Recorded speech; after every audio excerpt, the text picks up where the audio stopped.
Je me présente, je suis Thierry Kepolet, je suis administrateur principal de santé publique, responsable au Centre national de transfusion sanguine de marketing de la mobilisation sociale, de la planification et de l'organisation des collectes. Donc nous sommes ici ce matin grâce à l'initiative de nos dames dynamiques, les femmes du CNTS dynamique, qui sont valablement représentées là, qui ont émis l'idée de venir ici au ministère de la Jeunesse pour avoir une activité de sensibilisation, pour avoir des échanges avec vous. Je ne ferai pas un discours, c'est vous présenter un peu ce que nous faisons, ce que nous attendons de vous. Déjà, il faut dire que le Centre national de transfusion sanguine a été créé par la loi numéro 2003, par 014 du 22 décembre 2003, qui est la loi qui régit la transfusion sanguine et qui dit que la transfusion sanguine est un acte médical par lequel le sang est prélevé d'un individu et administré à un individu malade à des fins thérapeutiques. Ce qu'il faut comprendre, c'est que le sang est un médicament, mais un médicament qui ne se fabrique pas. Et s'il ne se fabrique pas, il a besoin des donneurs. Pour avoir du sang, nous avons besoin des donneurs. Et qui sont les donneurs? C'est nous, les populations, et le ministère de la Jeunesse a le potentiel, a les viviers que nous voulons, avec beaucoup de ces instances, beaucoup de ces structures, telles que le Conseil national de la jeunesse, l'Observatoire national de la jeunesse du Cameroun, qui sont des structures qui regroupent beaucoup de jeunes. Alors, pourquoi est-ce que nous devons faire le don de sang? Parce que déjà, il faut comprendre que le sang est rare. Le sang est rare. Pour couvrir les besoins en poche de sang au Cameroun, il faut que 1 à 3% de la population camerounaise fasse le don de sang. Pour nous, au Cameroun, nous l'avons estimé à 400 000 poches de sang. Selon l'OMS, il faudrait que 1 à 3% de la population soit donneur, mais pour nous, nous avons estimé ce besoin à 400 000. Et en 2022, nous avons les derniers chiffres qui sont plus exacts. Nous avons ouvert juste 36,75% de poches de sang, soit 147 034 poches qui ont été collectées en 2022. En 2023, nous oscillons déjà autour de 150, n'ayant pas la complétude, je ne peux pas exactement vous donner ce chiffre maintenant. Alors vous voyez le gap qu'il y a entre ce que nous avons comme besoin et ce que nous avons eu à collecter. Qui a besoin du sang? Les femmes enceintes qui, habituellement, celles qui ont des hémorragies, soit avant, pendant ou après l'accouchement, les femmes, les enfants, les enfants de 6 à 59 mois, à peu près 57% sont atteints d'anémie sévère, sont des gens qui ont besoin de sang, les accidentés de la voie publique, les personnes hémodialysées. Vous voyez un peu le nombre de donneurs croît avec tout ce que nous avons, avec les guerres, les blessés de guerre. Les besoins en poche de sang augmentent et nous n'arrivons pas à couvrir 50% de ces besoins.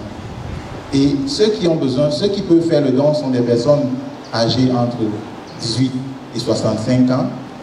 Et c'est une cible que nous avons au niveau du ministère de la Jeunesse, car faire le don de sang est un acte citoyen, c'est un acte patriotique qui permet de sauver des vies. Et c'est pour ça que nous venons vers vous aujourd'hui, parce que vous avez le potentiel qui nous permettra, ou qui permettra au CNTS, d'avoir les poches de sang dont il a besoin pour couvrir ses besoins. Nous vous invitons donc à nous accompagner dans ce sens.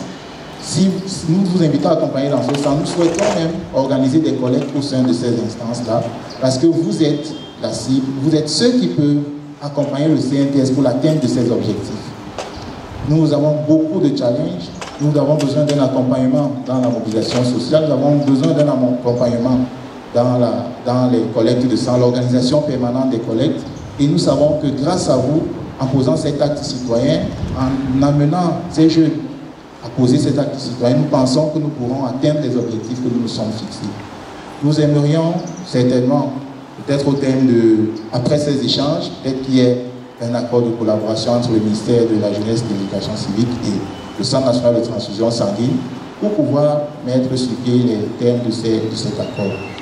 Si vous le voulez bien, peut-être que d'ici une semaine, dans une semaine, pourrait nous inviter pour organiser une collecte ici. Ce serait une très bonne chose pour nous. Mais nous vous invitons tous à poser cet acte citoyen parce que nous avons tous à un moment ou à un autre eu besoin d'une poche de sang, ce qui a été difficile. Pourquoi? Parce que, comme je l'ai dit, les besoins ne sont pas couverts. Les besoins n'étant pas couverts, nous comprenons pourquoi, quand nous sommes dans les formations sanitaires, nous avons des difficultés à avoir les poches de sang dont nous avons besoin.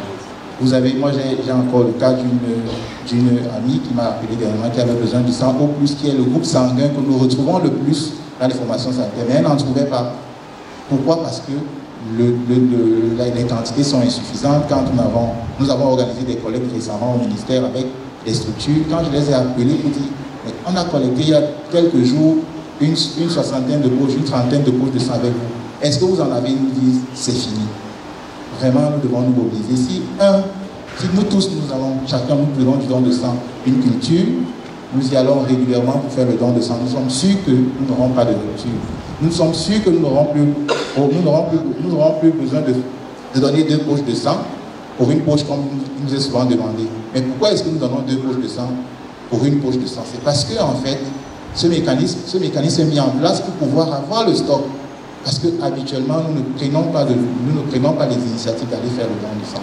Or, il est recommandé pour un donneur, pour les hommes, de faire le don de sang après chaque 3 mois, pour les femmes, après chaque 4 mois. Mais qui parmi nous posons cet acte citoyen? Qui l'a déjà fait? C'est une question que je pose souvent, comme ça, pas pour piéger. Mais quand on demande, on se rend compte que très peu parmi nous, nous attendons plus des gens, nous attendons faire le don de sang quand nous avons un problème, quand nous avons un malade, un patient qui en a besoin. Or, pendant que ce patient a besoin du sang, il n'y en a pas. Qu'est-ce qu'on fait à ce moment? Donc, il faut que les poches de sang soient disponibles. Vraiment, si nous pouvons poser cet acte citoyen qui permet d'avoir des stocks de sang dans les formations sanitaires, ce serait une très bonne chose. Bon, je voudrais encore continuer avec l'autre, mais là, nous allons, si vous permettez, peut-être arrêter et prendre vos questions qui vont certainement, parce que je ne sais pas, qui vont certainement permettre de comprendre encore beaucoup de choses. Je vous remercie.